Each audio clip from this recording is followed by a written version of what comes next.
My name is Jim Nitterauer. I'm Director of Information Security at Graylog. Title of this talk is From Hacker to CISO, Navigating Your First 90 Days.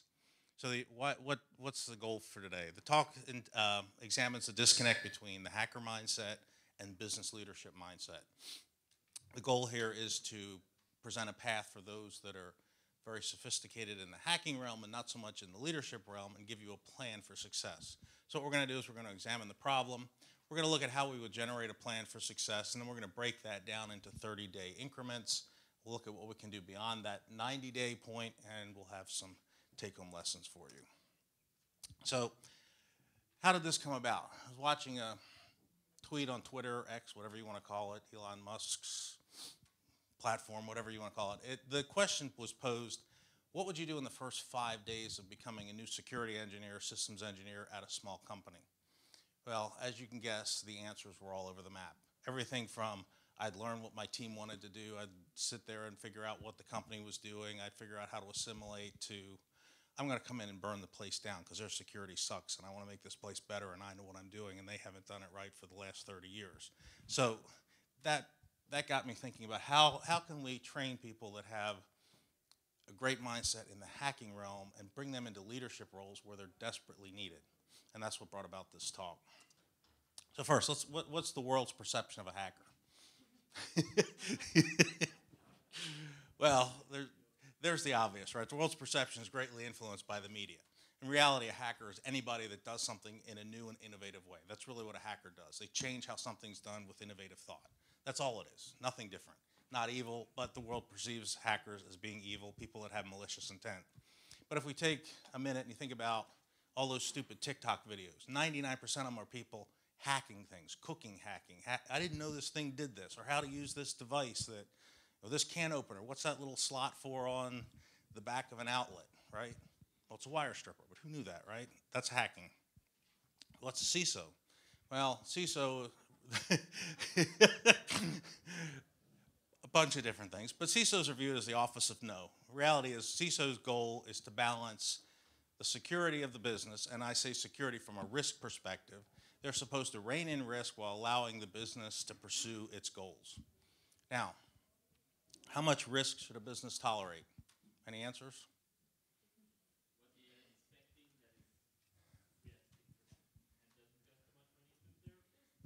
Well, it's a kind of a trick question. I'll phrase it in a different way. How much security in a business is enough? Well, the answer I always revert to is just enough. Everybody's in business to take a risk, and different entities in the business have different risk tolerances. The investors in the business are in the business of investing because they're taking risks with their money for a quick return. The CEO and the executive level in a business is in that position because they want to make a good salary and they want to cash in on the success of the business when they get their golden parachute. Everybody else in the business is taking different levels of risk. So the point is, a CISO's role is to keep the business moving forward while reining in risk to a level that's acceptable across the business. What's the problem that we have? Well, the perception is that, let's compare a hacker to a CISO. And this could be anybody in leadership, but I'm just using CISO role because that's what I'm in at the moment. CISOs tend to be very business-oriented. Hackers tend to be very exploit-oriented.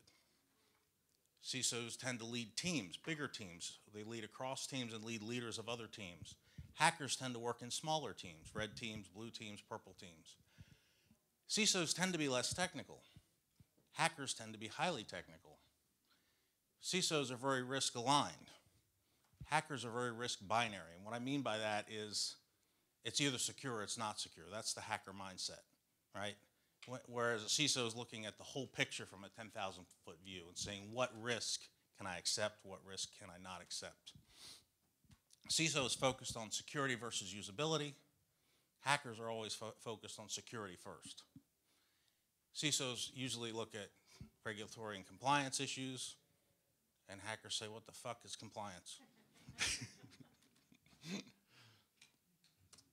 So the problem, right? This is the hacker view of the world.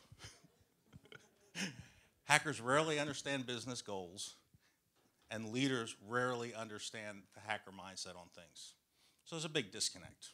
The conundrum continues to create a great divide between technically savvy security practitioners and many in the business community that don't understand what they're talking about. And many in the hacker community mean well by suggesting things. Maybe in the way they suggest it isn't the right way, but their intent is pure, right? But this creates frustration between everybody. The hacker gets frustrated, the business leaders get frustrated, there's a big bunch of headbutting, and hackers tend to think that everything's a dumpster fire. They think that nothing is good, nothing is perfect, right? We're going back to that binary security view of everything. Business leaders don't see it that way. Business leaders see things from a risk perspective, and they're not looking at whether or not security is binary across their organization. And what happens sometimes when a hacker comes into a business is they want to deploy a bunch of security controls without really realizing or understanding what's going on in the business, and the business goes, you know you're not going to do that. How can you do that, right? Their mindset is secure all the things. The business says, no, let's not look at that. So the hacker comes in with guns blazing. And they want to sling their technical knowledge, and they want to put everybody down and tell them how bad it's been and how much I can make it better. And I think that's an insecurity on their part, but it's a well-meaning direction that they want to go, and they want to help the business, but they're not quite sure how to communicate that. So that's what we're going to look at throughout this talk, is how can we rein in that mindset, focus that energy in a positive direction, and help build your career so that you can communicate with leadership across the company. So the CISO, you want to be a CISO, right? So you've set your sights on moving up the leadership chain. You want to be one that's running the compliance and security program. You want to be responsible for how the business is moving forward. Can you handle the role? Well, I say yes, you can. All right. It doesn't matter if you've got the experience or you don't. It's a matter of learning how to fit into that business role and take the skills that you have, make them better, and work towards a plan for success. So what we're going to do in this talk is we're going to look at how we can build that success. But first we have to understand, again, what is a CISO responsible for? They're, again, responsible for reducing risk to an acceptable level. The first thing on their mind is not security, right? The first thing on their mind is risk within the business, and that can be risk across many different entities, not just physical security, not just technical security, a whole lot of different areas. So you have to get that mindset set first. Again, organizations their goal is to provide a return for their investors. I was at HUSECCon a couple weeks ago, and who knows who Gene Stafford is? He's a professor at Purdue University, very well-known cybersecurity. He's one of the curmudgeons, if you can look that up. He made a statement. He goes, there's not one cybersecurity company out there that gives a shit about the security of your business. Now, that's a strong statement, right? But in reality, it's true. They're in business to make money, period. End of story. They may do it by selling a cybersecurity solution, and many of them mean very well and want to improve the security in your business. But what's the first thing they answer to? Profitability, shareholders, and the board, right? So keep that in mind when you're dealing with security thought and your mindset, and take that mindset and turn it around and help it work for you in your plan for moving forward. So let's talk about a plan for success. We're going to break this down into three 30-day chunks, 90 days, then we'll look at what we can do beyond that. So the first 30 days, 4 main areas we're going to look at. We're going to look at an organizational review. We're going to start to build relationships within the organization. We're going to assess the current security posture. Now notice, security is third in this list, right? It's not the first thing you're going to do when you get to a business. And the fourth thing we're going to look at in this first 30 days is understand the current governance and structure within the business. We'll look at each of these in a little bit more detail. So how do we understand, I got to get a little water here, coffee. How do we understand what the business objectives are? First thing we have to do is meet with stakeholders across the business. If you're at a C-level and you're CISO of the company, then you should be meeting with the CEO, CFO, CLO, the CIO, understand what their roles are, and ask them, what do you do in your daily job? What kinds of things do you expect from me? Right? Learn how you're going to fit into what their workflows are. Learn what their risk appetites are. Learn what the positive things are in the company. Learn what the negative things are.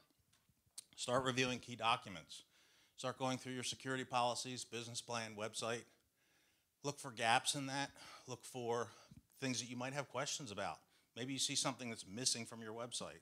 I think Ian gave a talk the other day, or we were talking somewhere, that if I can't look at your website in 5 minutes and figure out what you do, your website sucks, right?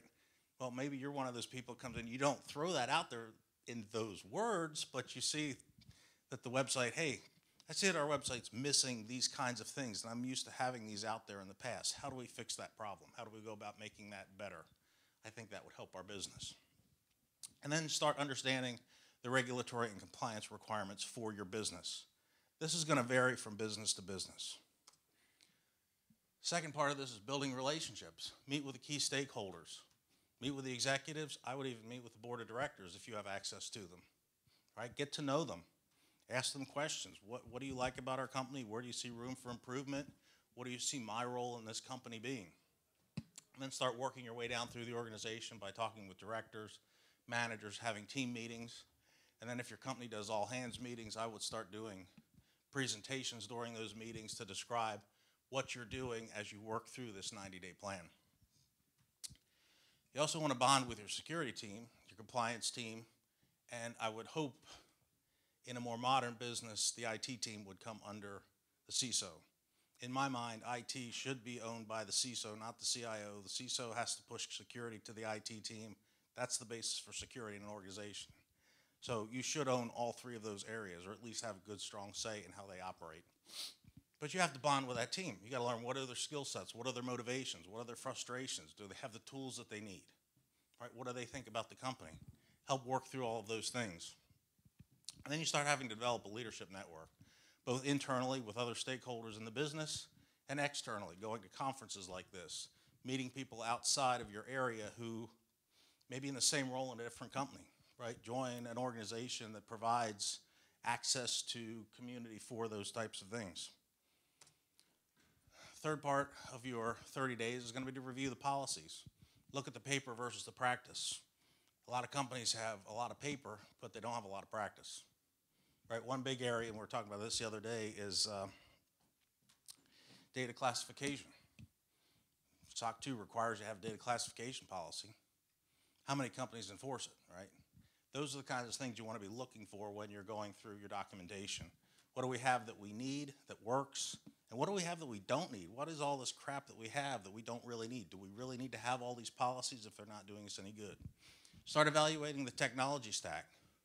Look for overspend. Understand what functional overlap is out there, what tools are in place, what tools are needed.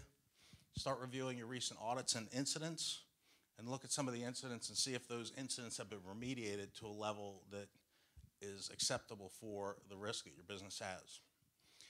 And then start to organize a high-level risk assessment across the organization. And I say high level, you're going to do this by team or area, or I would typically start with maybe a service, a production service that you have within your business. At Greylog, for example, we look at it through kind of three different lenses. We have our Greylog cloud service, that's a hosted service. So we look at security across that service, our cloud development team. We look at our software development team, and then we look at IT. So those three areas, we generate a risk assessment for them. And the last section is looking at our governance and structure. So we review our governance practices. How does our organization operate from an internal legal and policy perspective? And this should involve a very strong relationship with your legal counsel. If you have chief legal counsel or hired outside counsel, make sure you're working with them because they're going to lead you in this direction. And then you start evaluating the reporting structures. How is information communicated to the executive level, to the board, down through the directors, to owners of different systems within your company? Make sure you have a good, clear understanding of how that works. And then review your incident response procedures. This could take a while. If you haven't had any incidents within the company, the company probably hasn't exercised this. They probably haven't done any tabletops. They may not be validating the accuracy of their contact trees, those sorts of things. So make sure you work through that and plan with your team to meet and review those things for getting some insight into that process. All right, so that's only 30 days. Nothing to do, right? This next 30 days, four main areas. We're going to begin a more comprehensive risk assessment, looking at each of the, like at Greylog, we'd look at our development team, our cloud team, and our IT infrastructure. We're going to try and implement some quick wins. We want to show that the business that they're getting value out of our position, of us being at the company. And we want to start building a 90-day action plan that we can implement towards the end of our first 90 days. And we want to develop a long-term strategy. Long-term would be 2, 3, 4 years out. Where do we want to go with the company overall? So a comprehensive risk assessment is going to involve a gap analysis. We're going to look at the difference between our current state and our desired state. A lot of times there may be security audits or outside third-party audits, SOC 2, ISO audits are in place, so you have some baseline for what you need to get done. We're going to identify key risks and vulnerabilities, and we're going to make a plan to remediate those as quickly as possible. And then we're going to start looking at our third-party risk too. Are there processes in place for doing that? Do we take care of monitoring our vendors, our suppliers, our partners, our outside third-party web applications, our internal installed applications? Start getting a handle on all of that. So then, next part is to get some quick wins. So you're going to find some high-risk vulnerabilities. At Graylog, first high-risk vulnerability I found was they're using Google Calendar. And in the Google Admin Suite, unless you disable it, all calendars are shared by default. So that was a quick win. We found that. People were buying laptops from Best Buy or the Mac store and bringing them in and making them part of our organization. So a quick win was getting that under control. A quick win was implementing multi-factor authentication in Google and some other places. Another quick win was starting to do some single sign-on with some of the things that we had in place. And then we started implementing some security awareness initiatives, training, teaching meetings. Really the goal of security awareness is not to check a box on a compliance form. The goal is to increase your security team to the number of employees that are in your company. It's everybody in that company is on your security team. And people go, well, it's not their responsibility. This isn't part of my talk, but this is my aside. To drive a car, you have to have a license. You have to take an eye exam. You have to be physically fit to drive a car. You have to obey the rules of the road. You have to maintain that car. You have to put gas in it, air in the tires, change the oil, make sure the car is roadworthy. That's all personal responsibility for the owner of that car, right? So if you give somebody a laptop and keys to the kingdom for your business, how is that any different? When the security community says, oh, it's not the user's fault, it is the user's fault. If you have an accident with your car and you're at fault, you're going to get charged with reckless driving or some other fine, and you're going to be held responsible by your insurance company. Owning a computer and being part of a business that requires you to use that computer should have the same basic balance of standards, right? You have to teach your users that they have to take care of their own security hygiene, that they have to take care of certain things with their devices. And the best way to do that is to bring them on as partners. They're responsible for the security of the organization as much as you are. And the way I do that at Graylog is I teach people, I said, look, our business in security is to protect our customer data, our intellectual property, your PII, because we have your employee information, and our corporate data, anything dealing with information we want to get outside of the corporation. And when they start to understand that, they may not understand what you're talking about initially, but once they start to get that in their mind, then they can start to see why are we implementing these certain security controls? Why are we doing certain things in the organization? And that builds that relationship and brings them in as part of your team. And the last thing on this quick wins is to start enhancing your incident response. And I would do this by conducting a quick tabletop review of your overall incident response plan. Second thing is to build a 90-day action plan. Align your security initiatives with the business objectives. Find ways to automate, standardize, and improve efficiency. At Graylog, when I came on, everybody was buying laptops, bringing them on. For onboarding, it took almost an entire day for somebody to be onboarded, right? There's no reason that should happen. Now what we do is every laptop is bought through either Apple or Lenovo. They're put into our autopilot program. We created Active Directory user ID for that user, ship them their computer from the vendor. They get the computer, they log in with their credentials, and we twiddle our thumbs, get a cup of coffee, and 15 minutes later the computer's ready to go. All automated, all hands off, everything's SSO. They can be up and working within 15 minutes of becoming an employee of the company. Now that you start adding that up over hundreds of employees, how much time that saves your company, and that's the kind of thing that you do to prove value when you're coming into an organization. The second thing is we start looking at what short-term projects can we do that will have a high impact. One of the ones we did a great lot was single sign-on, right? Picking a single sign-on source of truth and integrating that across every application. Second thing we did as part of that is we told every application that charges us extra money for single sign-on to go pound sand, right? If single sign-on isn't part of your base security in your product, then it's not a product that I want to use. And you all should take that same approach. If they own your data, and if they're not willing to protect your data at the base level, they're not willing to protect your data. They're making you pay extra money to protect your data to a level that's acceptable to you, and that's not acceptable to me. Then we start defining our KPIs, so key performance indicators, and what metrics are we going to be using to measure our performance throughout that time period. And the next step is we're going to develop a long-term strategy. We're going to start to draft a roadmap. Where do we want to be in the next 3 years? So break that down by year, by quarter. And then start engaging with leadership. Show them that plan. Where are the holes in this plan? Where are the things that don't align with what your strategy is for the business?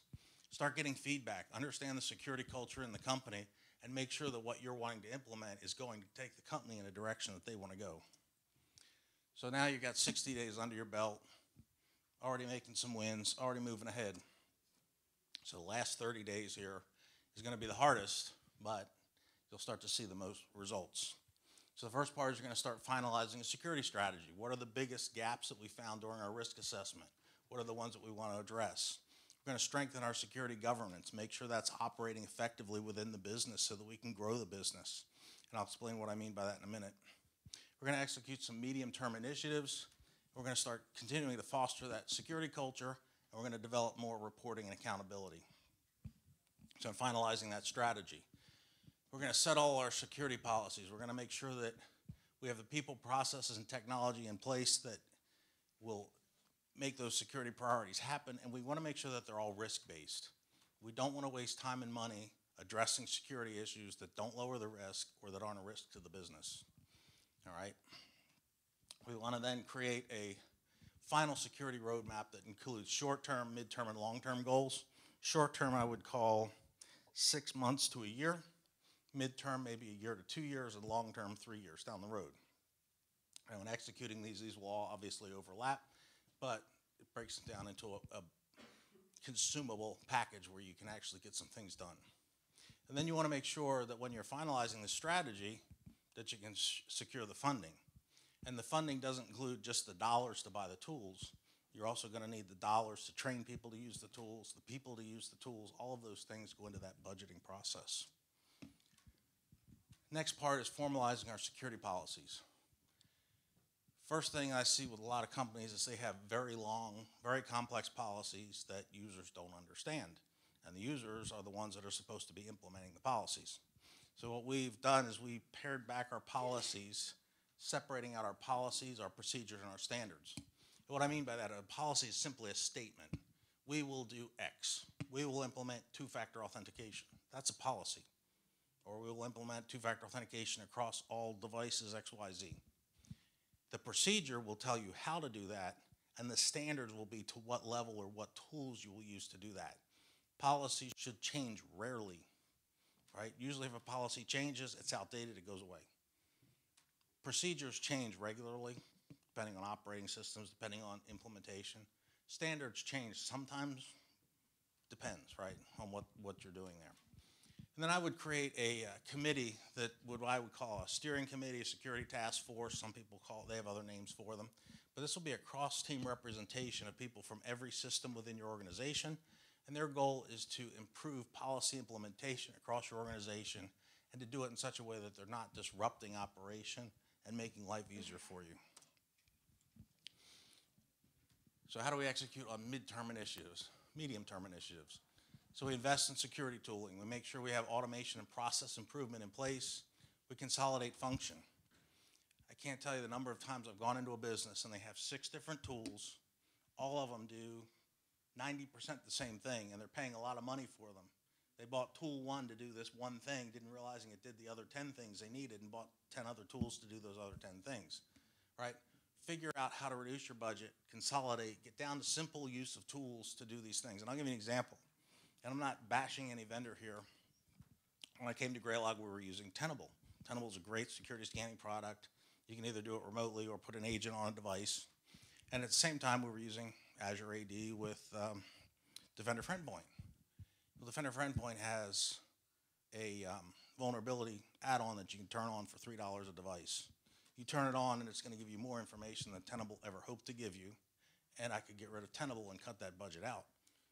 Nothing wrong with Tenable. I just want to consolidate my tools down to something where I'm getting the most value out of the tools that I'm already using. So those are examples of how you can cut those costs and make things work a little better for you. And you're going to start your long-term projects, too, during this time. One might be you're going to implement a security operations center, or you're going to include an additional compliance. You're going to maybe go for an ISO 27001 certification. Or you're going to have some targeted security programs. What'd I do? There we go. The last part of this is you're going to start fostering a security culture across the organization. You're going to embed security practices everywhere in the business. Part of the problem that I see in most businesses is product management says, we're going to get this done by this deadline. Developers run like hell to get this thing done and out to market. And then suddenly you realize, oh shit, there's all these vulnerabilities, there's all these problems, there's all these things that we didn't do. Give you an example. Graylog created a way to integrate LDAP into authentication for the Graylog interface. They rolled it out, team was proud of it, everybody's all happy. I said, you realize you did this with LDAP, not LDAP-S. What do you mean? Well, on a network, on a LAN, that means credentials are flying back and forth across your LAN in the clear. Well, we didn't know that. I said, well, if we would have had a security review and had a little threat modeling in the beginning during the process, we might have uncovered that problem and come out with a different outcome. And this is the kind of thing that you have to promote to your people. Don't chastise them for making the mistake, but point out, hey, we're here to help. We're here to help you make a better product in the end. All you got to do is include us in that process, and we will help you look better, and we'll all be more comfortable and rest better at night. And then the last thing is you want to promote open communication. This is a problem in some organizations. How many of you do phishing tests in your organization? I do phishing. Okay, how many of you force people when they click on links to take extra training? Okay. Ask yourself why you do that and what impact it has on the person that clicked on that link. Say again? Yes. Phishing exercises like that have a value, but pushing the punitive side of that out to your end users is alienating them from your security team. That's the point, right? Phishing tests in themselves are good, but do it, gamify it. Make it something, hey, we're going to send out over the next month, we're going to send out 100 phishes from our organization, from our phishing test platform. And whoever gets the most of those and reports them to us through a, hey, this is phishing, report it to the organization, is going to win a prize, right? Do it that way. Do something that's going to build people's excitement about security, not go, oh, crap, I clicked on that link. Now they're going to make me do this thing again, right? And the other part of it is you want people to come to you when they see something that went bad. I worked at a previous company, App River, and we had one individual who got phished 3 or 4 times. And none of those times did we ever do anything punitive to her other than she got the day off one day because we had to re-flash her laptop. The point is, she came to us and said, I did this again, right? We didn't make it so onerous for somebody to come to us and tell us they did something that they felt like they had to hide it. They were able to come to us and say, I did this, I'm owning up to it, let's move on, right? People are going to make mistakes. They are. Just don't make them hide those mistakes from you. And encourage questions and suggestions from across everybody in your organization. We don't know it all as security professionals, right? We're not the ones sitting in their shoes. We're not piloting the planes that they're piloting. We need to know what's going on. You may think you're doing it a certain way, but it has impact downstream that you're just not aware of. So you want that open line of communication. Another part here is we want open reporting and accountability. So we want to be able to establish reporting to the board. What kinds of metrics is the board interested in? Every board's going to be different. What makes the board happy? Don't report what makes you look good. The board's going to know whether you're good by the profitability that the company has and by the lack of the number of breaches and the times that you're not in the news. They don't care what your performance is. They care how you're using the money that they gave you as your budget to improve the security of the business. And formalize those KPIs. And one of the things when you're formalizing your key performance indicators is look for leading indicators and trailing indicators. And what I mean there is over time you will see, let's say one of our goals is to remediate X percentages of our risk over every month, right? If we have risks that we analyze, let's look at vulnerabilities. That's an easy one to look at. If we have 100 vulnerabilities in a month, what percentage of those vulnerabilities are we remediating every month that are classified as high? And then we get a number. And every month we start to see how many of those we're remediating. Well, a leading indicator might be the first month we did 90%, second month we only did 85%, next month we only did 70%. So our trend is lower. We're getting a lower trend in that leading indicator. We want to make sure we reverse that trend, right? So those are the kinds of KPIs that you want to look at. So what do we do beyond 90 days? We continue to monitor our progress. We continue to maintain the threat landscape and awareness. You got to know what's going on in the world. The world's changing. We continue with our compliance activities. We have to do those. And we continue to maintain executive and board engagement. So what's the take home for all this? Going back to the CISO versus hacker.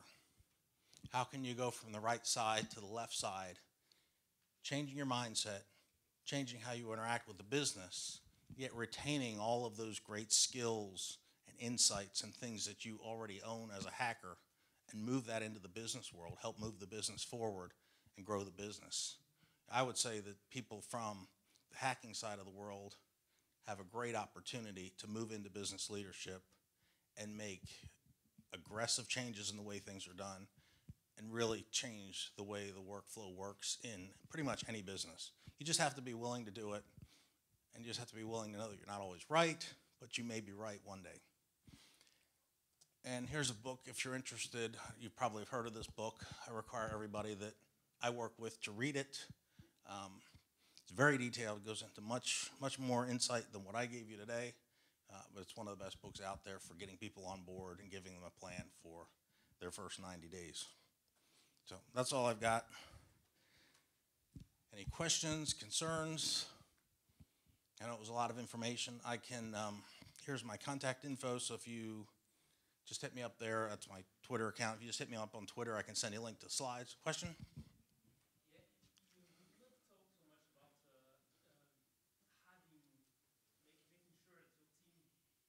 InfoSec team keep being engaged. So is it, how would you place this activity into all the activity in the system? So I did mention it, but I didn't go into any great detail because I didn't want to get behind in the slide, but that's a good point. How do you engage your team, right? I meet one-on-one with everybody in my team at least weekly. Now, if you have a big team, there's no way you can do that, right? I don't have a big team, so I can do that on a regular basis.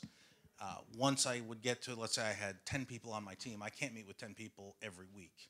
But I can meet with that whole group of 10 people every other week or weekly as a group and make sure we all go through the goals that we have. And one thing that I didn't talk about here, but we use kind of an OKR system, objectives and key results. And those trickle down typically from the executives down through each team. And on my team, I have OKRs that align with who my direct report is, and they align with mine. So we review those every week. We make sure that we're going over them. And if I were in a group session, I would have everybody be accountable to the group for those. But beyond that, you still have to meet individually with those people, do social events, go out, have lunch, take them. I know if you're remote, it's kind of hard to do, but if there's a conference in your area, take them to the conference, whatever. Just do something to build that rapport, and then figure out what interests them. Where do they want to go? What is their plan for their life? Do they want to be on your team for the next 10 years? Probably not. No offense to you. They have other goals and plans, right? So you got to figure out what that is and help them achieve those goals. If you do that, you're going to be successful. Good question. Yes, sir. Two questions. First question, when you talk about Quick wins, yes. Huh. Is there lead to an expectation from the organization that always be the quick wins? No, we don't plan anything, just give me quick wins. Okay, so this question is, if I get quick wins, will the organization expect everything that I do to be a quick win? Obviously not, because not everything takes, some things take longer periods of time to complete, but that's where your 30, 60, 90-day long-term strategies come into play. You have project plans for all of those things. Implement it through quick wins. Yes.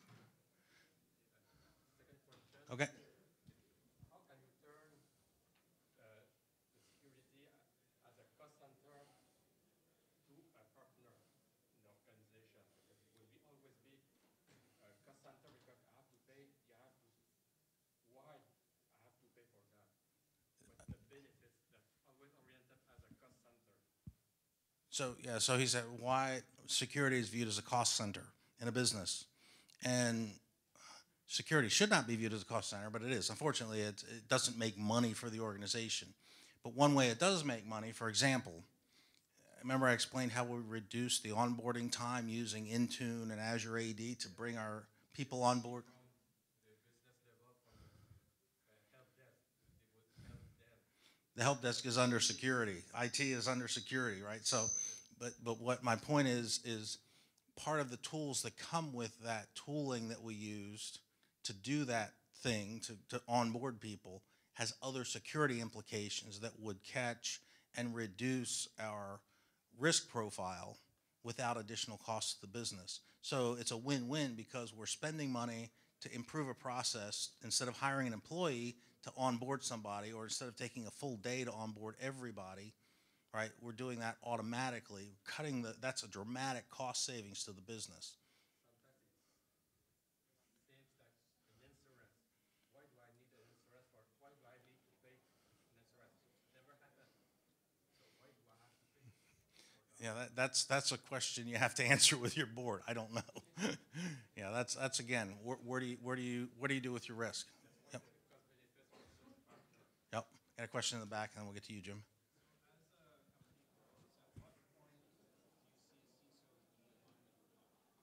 At what point do you see a CISO being needed in a company? At what point do you see a CISO being needed in a company? It's a good question. Many companies wait too long.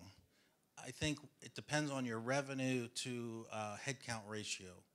I don't want to say it's a number of people, and I don't want to say it's a certain revenue. There's a lot of companies that are small that reach a huge revenue per employee and don't have a CISO, and they should. Because think about this, you're protecting also the finance and revenue stream of that company if you're a CISO in an organization. If you don't have one, you're putting a lot of financial risk on the table that you're not looking at. The converse is true. You could have a company with 500 employees and only be making a little bit of money or barely making any revenue. And at that point, I don't know if you want a CISO or not, but you should be bringing somebody up to run security and IT to automate those things to keep those costs low. And then when you get to that right ratio, and I don't know what that number is off the top of my head, it's different for every business, but once you reach that revenue per employee number, then you definitely would want to have a CISO, and that's really a board's decision to do that. Jim? Do you have any advice on managing expectations with the board and other C-suite executives about your role? And then second part is, do you have any resources, or what do you think of trying to educate your fellow executives and what level you should educate? So first question is, how do we, see if I can word this, how do we get with the board and make sure that they have the right expectation for the CISO role? And I reverse that, and I ask them what they expect the CISO to do first. That eliminates, at least we have some common ground. And then I go to the second part of it and go back to my risk assessment and go, okay, here are the things that I see in the business that are potential risks. Here's what I think it's going to take to minimize those risks or lower those risks. And here's how much money, time, effort, and people it's going to take to do that. You pick, right? Which risks do you want me to focus on? If they go, all of them, great. If they go, this one, that one, then I focus on those.